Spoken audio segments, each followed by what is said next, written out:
avanza el informativo, 1:51 PM. La mesa de reforma del Código Electoral se mantiene, la dinámica todavía, reuniones periódicas, pero en este caso hay un componente nuevo, propuesto por el Tribunal Electoral, la posibilidad de modificar la figura del voto plancha. Fue una figura utilizada casualmente por la figura de libre postulación que logró casualmente la contienda pasada llevar al menos 19 curules al legislativo.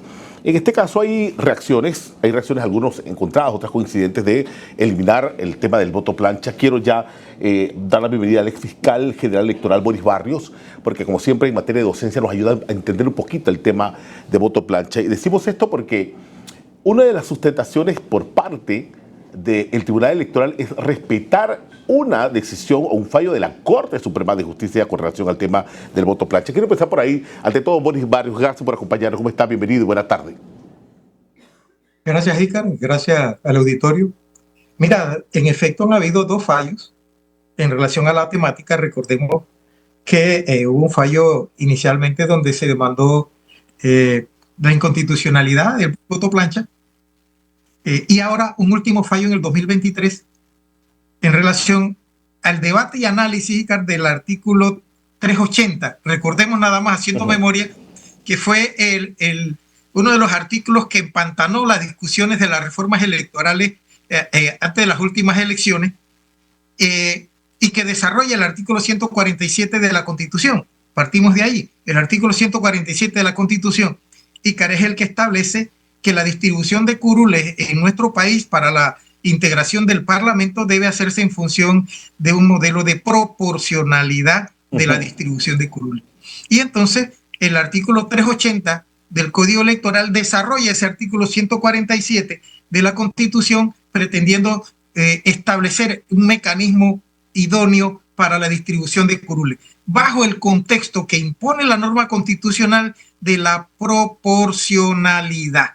Para los que quieran hacer el análisis de esas dos normas, 147 de la Constitución y 380 del Código Electoral. Y en base a eso se demandó con anterioridad el artículo 380 de la Constitución y la Corte dijo que no era inconstitucional aquel debate de que en las alianzas establecen que el candidato que va por su partido va por el cociente medio, cociente y residuo, pero en el partido de aliado va solamente por el residuo, etcétera. Y todo ese debate se ha vuelto a transferir a este proceso de reforma electoral. Hay un punto que llama la atención y necesito bajar un poquito el tono, don Boris, para entender la audiencia, porque me acuerdo del voto plancha cuando salen, el grupo de vamos con voto plancha, o sea, vamos a jugarles con sus propias normas o reglas y lograron los resultados que lograron. Pero en una píldora breve, ¿en qué consiste el voto plancha y por qué muchos sectores dicen que es nocivo el voto plancha? Porque no permite en los plurinominales, o sea, en los circuitos donde se escogen más diputados, escoger libremente de partidos y no de listas cerradas. Con tu permiso, sí. Ícaro, un poquito de explicación histórica haciendo docencia, en efecto. No puedo irme directamente a explicarlo aquí si no hago una docencia. Nosotros venimos de una constitución de 1972 que, recordemos, no permitía la participación política. Esa participación política se abre en el 78, pero en el 78 todos sabemos, había los exilios políticos y se da una reforma constitucional en 1983 que es el que abre el marco electoral, y en esa reforma constitucional se establece lo que se denominó la democracia de partido, y en base a ese concepto de democracia de partido se elabora el Código Electoral. Y la democracia de partido es lo que significa que solo los partidos podían postular candidatos a puestos de elección popular.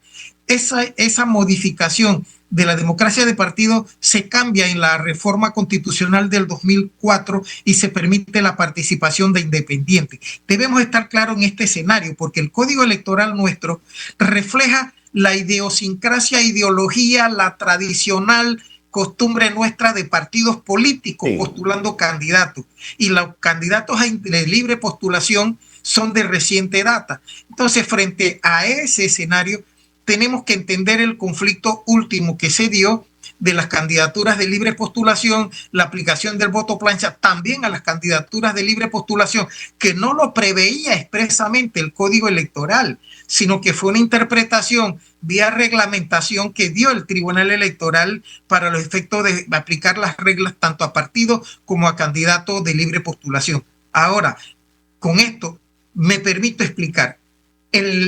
La condición que pone la Constitución Nacional es que la distribución de curules debe ser proporcional, aplicando el principio de proporcionalidad. Pero es que la proporcionalidad en materia electoral doctrinalmente tiene 4 acepciones.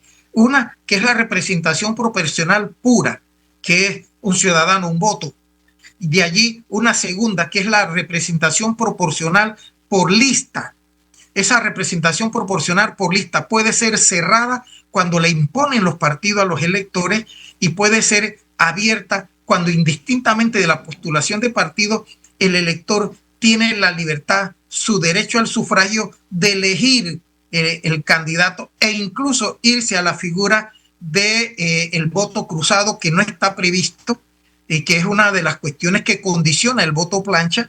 De allí un tercer sistema, que es la representación proporcional personalizada, donde los tribunales, donde los congresos son integrados en mitad por el voto directo y otra mitad por el voto indirecto. Es el caso del Parlamento, por ejemplo, alemán, que tiene ese sistema.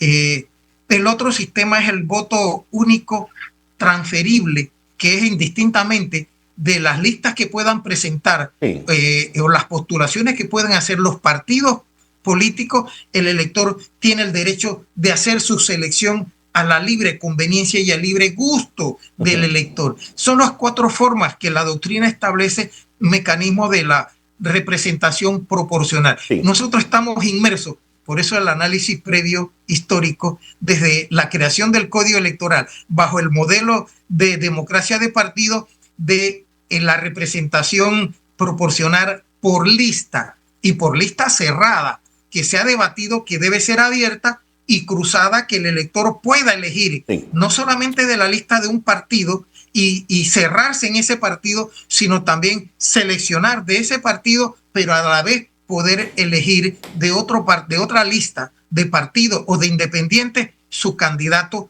en aquellos casos plurinominales. Ese es el debate en el que está inmerso en estos momentos la reforma electoral. Es a lo que se refiere el Tribunal Electoral llamado voto plural, según el último fallo de la Corte.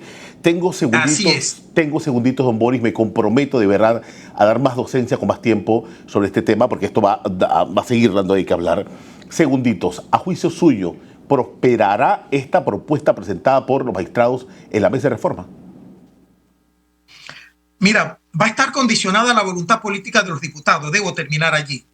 Pero la Constitución no establece en un mecanismo desde el texto constitucional, salvo el contexto de la proporcionalidad, no establece el mecanismo de residuo, sino de cociente, sí.